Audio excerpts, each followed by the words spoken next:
This is Ryan Elliott for Boxing Social in association with Betfred. We just concluded the open workout ahead of Robbie Davies Jr. against Jr-Ritson Saturday night in Newcastle. With me, Neil Fannan. Neil, thank you for joining me. How are you? Yeah, good, thank you. Very good. Now, as mentioned, we just concluded the open workout. Typical fight week, there's not too much to do after you've tapered down in the gym. A nice distraction for yourself and Lewis ahead of Saturday? Yeah, it just breaks the day up. We've been, you're just sitting about and resting, so it breaks the boredom and he gets to see a few of his fans. Now, I'm going to come on to Lewis's move to you full time and what that's done, etc. But I wanted to just start off by asking you, is this, in your opinion, the right fight at the right time for Lewis to show himself at 140 pounds and show what you guys have been working on? Yeah, it's a good fight. It's got a tag a world title eliminator, but in my eyes, it's a good domestic fight. Now, as mentioned, Lewis made that move full time to work with yourself. Before that, he was sort of between going back, working with Dave a bit, coming working with yourself over in Hartlepool. I've been over and seen where you guys are training. He's over there full time, away from any distractions. There full time for training. Have you seen the benefits of that with Lewis over the last few months, being there and being able to work with yourself day in, day out?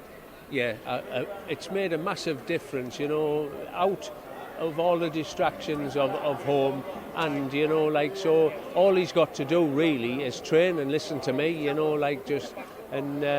so I think you'll see the benefits on Saturday.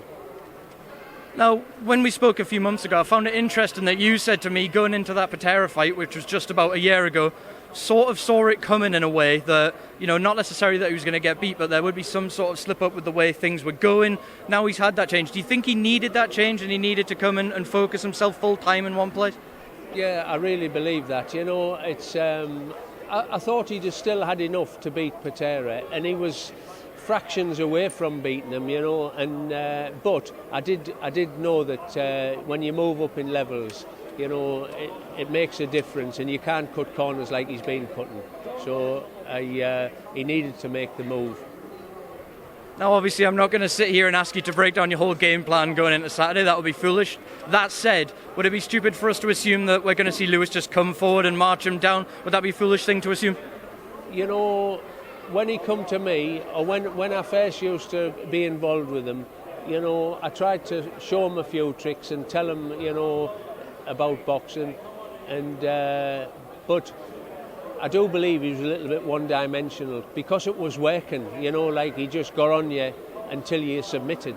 But, I told him that about levels in boxing, and he knows now, but it's like the way he boxes is ingrained in him. I don't have to say to him, do this and do that, because we've been doing it for nearly a year now, over and over and over. It's his style. So, he has different plans now, and we spar different fighters, and everything's varied. It's not, he spars a lot of people who don't suit his style of just walking forward, and so he's adapted his style to suit everybody else now, so I think you'll see a big difference. Now, we saw him last time out box a little bit more than we're conventionally used to. Saturday night, going to be a crammed arena, the majority cheering for Lewis. It'll be a very emotional atmosphere, I think it's fair to say. How important is it that he listens to your instructions, sticks to the game plan, and doesn't get carried away or try and get in any sort of tear-up like we've seen at times in the past? Well, I must admit, that's the only thing I could say, hopefully I've got control of. And if we were fighting in Liverpool, I'd have had a lot more confidence about having control. But, at the end of the day, he's that fit now, and the difference in him in the last 12 months, strength and conditioning, and the difference we've done, making the weight and everything properly, I have no doubt he couldn't just start at round 1 and keep going till round 12. I have no doubt whatsoever, just so, that's not really a plan in a way, just a street fight for 12 rounds. But if need be, he can do it. You've mentioned the strength and conditioning there and the difference you've seen when he was struggling to make lightweight towards the end of that reign, so to speak. People were commenting about how hard it looked for him to make the weight, how he looked on the scales, his punch resistance to the body.